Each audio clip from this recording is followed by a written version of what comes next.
Сәлеметсіздер ме, құрметті қатысушылар? Бүгінгі біздің логопедиялық сабағымызға қош келдіңіздер. Бүгін біз сіздермен әрине тағы да бір маңызды тақырыпты қарастыратын боламыз.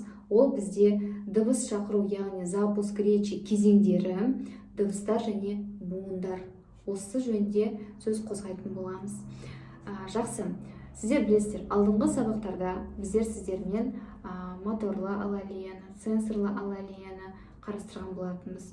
Бірақ оған қоса бүгін біз сіздермен сенсо-моторлы алалия жөнінде, яғни ең күрделі бұзылыс жөнінде қарастыратын боламыз.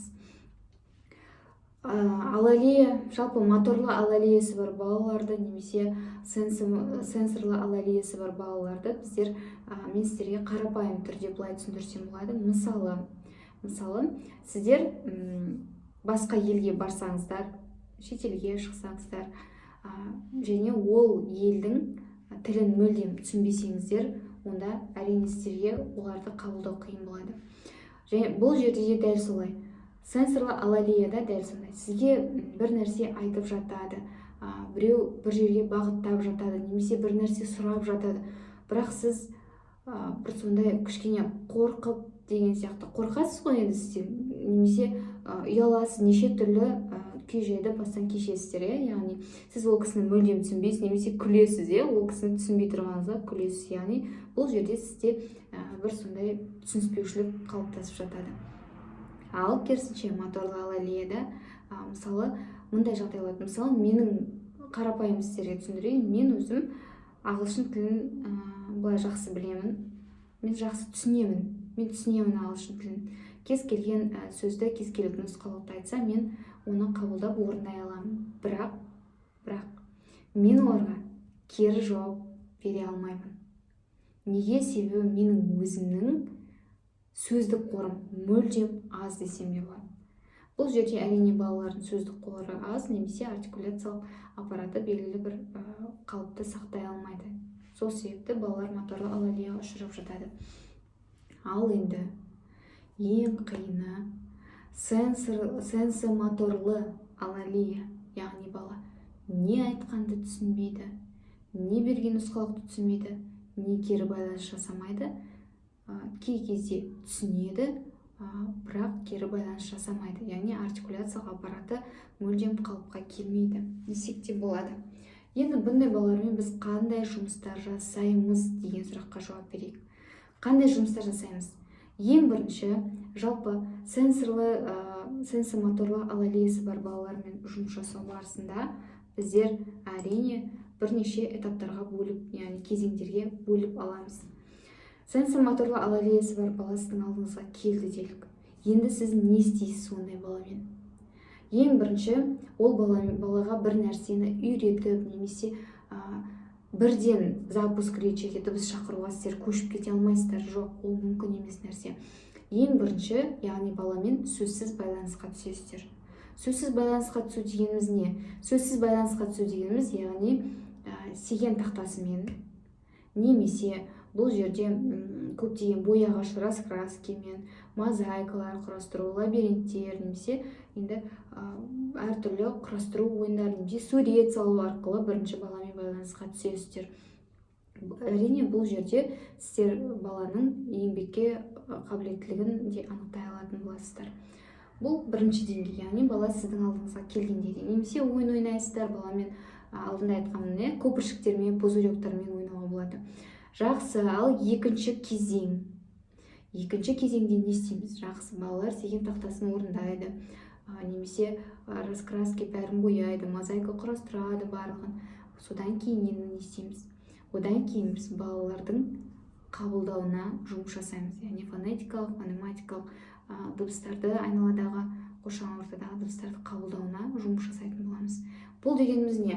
Бұл жағдайда көбінесе біздер музыкалық аспаптарды, музыкалық аппараттарды пайдалансақ болады. Яғни барабанның дауысын, немесе қасықтың стаканға соққан дауысын, немесе біздер қарапайым үстелді соғу, яғни белгілі бір ритмде соғуды қалыптастырамыз. Яғни балаға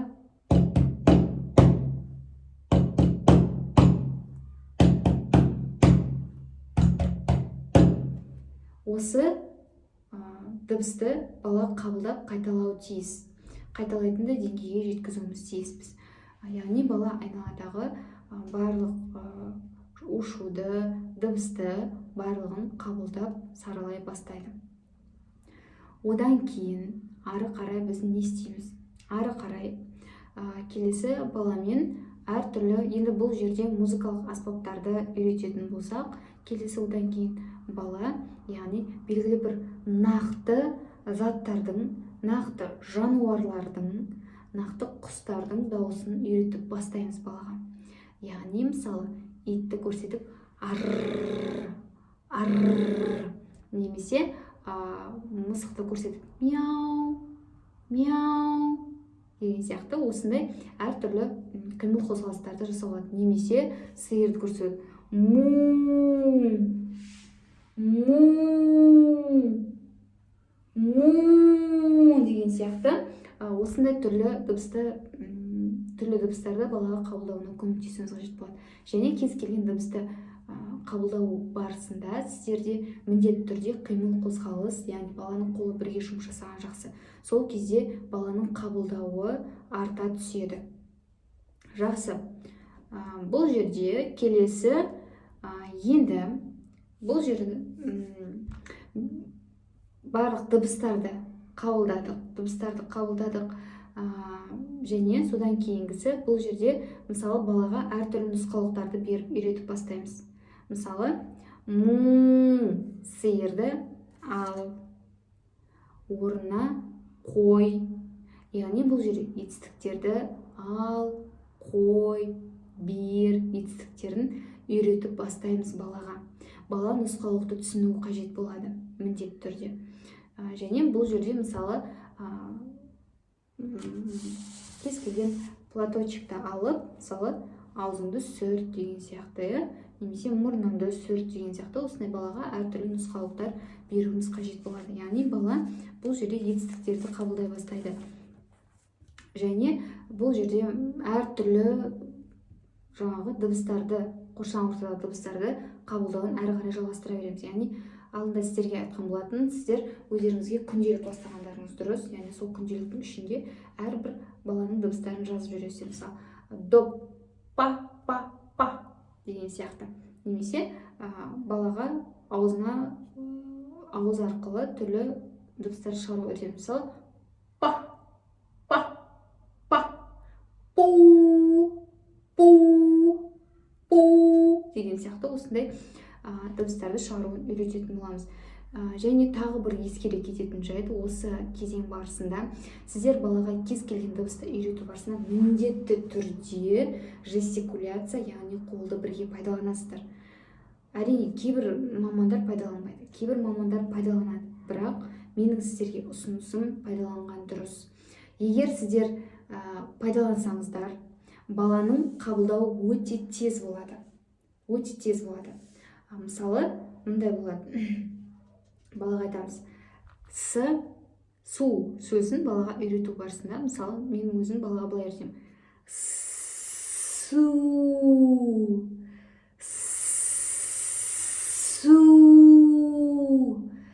су деп, немесе әртүрлі па, па, па, пу, пу, пу деген сияқты осындай дыбыстарды қазір мүлдем сөйлемейтін балалар тез қабылдап алады. Және оларда дыбыстар тез шығады. Жақсы. Келесі, бұл бізде әрине енді буындарды үйреніп бастайды. Яғни бала жерде жаңағы су, са, си, со, се деген сияқты әртүрлі буындарды қабылдап бастайды. Енді бұларды біздер бір-бірімен байланыстыруымыз керекпіз. Тез-тез айтуға үйрету керек болады. Са, су, си, ша, шу, ши деген секілді. Немесе былай айтамыз балаға. Ма, ши, на. Мысалы, әртүрлі дыбыстарды бұл жерде әртүрлі жестикуляцияны пайдалануға болады. әртүрлі. Мысалы кейбір балалар дәл осы жестикуляцияны пайдаланып, кейбір балаларға қиын. Сол себепті біздер былай жасап отырамыз.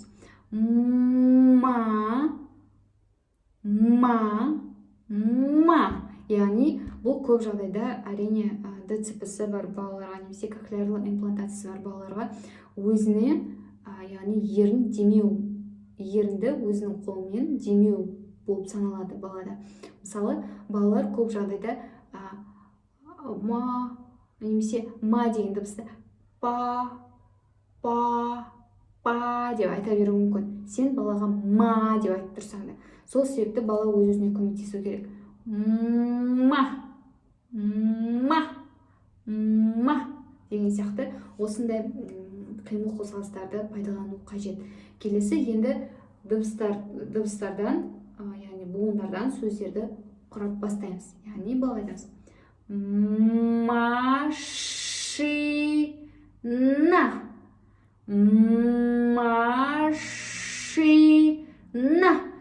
Бұл жерде бала міндетті түрде сіздің ерніңізді, аузыңызды көріп тұру қажет. Және тағы бір ескере кететін жайт, егер сіз ата-ана болсаңыз, онда міндетті түрде сіздер жұмыс жасау барысында балаға айна беру керексіздер. Себебі айнасыз бала өзінің не істеп не қойып жатырғанын мүлдем түсінбейді. Ол қазір қайталауы мүмкін. Қазір бала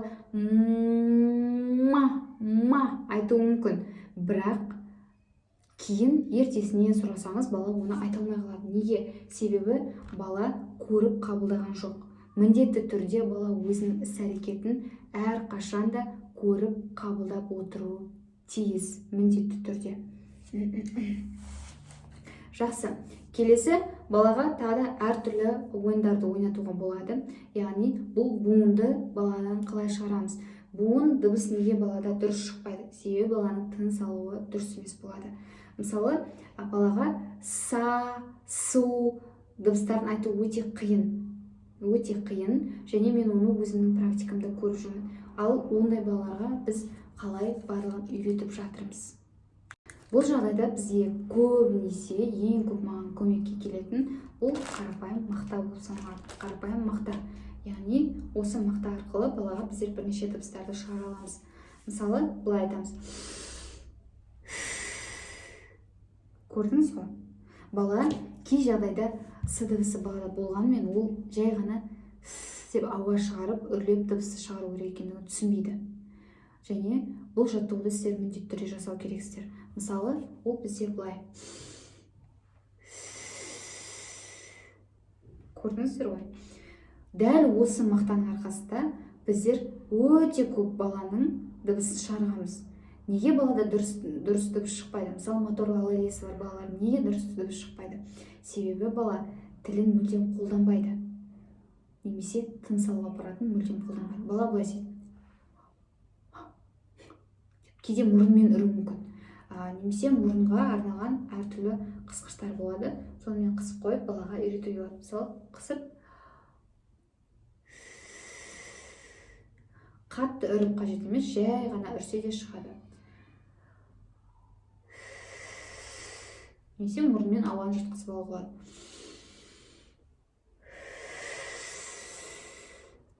Дәл осылай жасау арқылы сіздер баланың өте көп дыбысын шығара аласыздар. Қарапайым и дыбысы балаларда көп шықпайды. Мысалы былай. И. Жаймен үру керек болады балаға. И. Міне көрдіңіздер ғой? Дәл осылай бірнеше дыбыстарды шығаруға болады. Немесе былай да пайдалануға болады. Міне көрдіңіздер ғой? Бұл өте жақсы жұмсайды. Өте жақсы жұмыс жасайды. Пу. Бы. Ба. Міне, немесе ма. Бұл әрине ма, ба барысында баланың дыбысы ауасы жай шығуы мүмкін. Бірақ сонда да бала бұл жерде мотивация болу керек. Әрқашан баланың алдында тұру керек. Және бала бұл мақтаны өзі дұрыс дем алмаса қозғалмайтынын түсіну керек. Мысалы, бала былай істеуі мүмкін. Па деуі мүмкін. Бұл жерде бала папа айтып тұр, бірақ бұл жерде баланың тыныс алуы дұрыс емес болып тұр. Көрдіңіздер ғой? Мысалы, мақта міндетті түрде ұшады, яғни баланың тыныс алуы дұрыс деген сөз. Немесе әртүрлі ойын ойнатуға болады. Алдына белгілі бір үлкендеу ыдыс қойып қоюға болады. Яғни бұл бәрі мотивация. Ыдыс қойып, осы ыдыстың ішіне бала мысалы әртүрлі үруі мүмкін. Мысалы, ма дыбыстарында ыдысты баланың алдына жақындатып қойасыздар. Немесе енді әртүрлі дыбыстарды бұл жерде шығаруға болады. Мысалы, балаға қарапайым машина сөзін үйрету керек болады. Машина. Яғни бала бәрібір қиналып тұрғанымен дыбысты кәдімгі күшпен шығару тиіс. Немесе папа сөзін айтқан кезде па. Тағы да бір мақтаны қойып.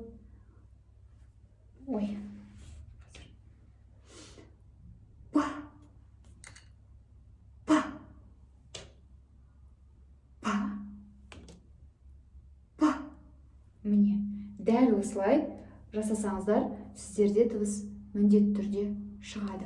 Және бұл дыбыс шығарудың ең оңай жеңіл тәсілдерінің бірі болып саналады.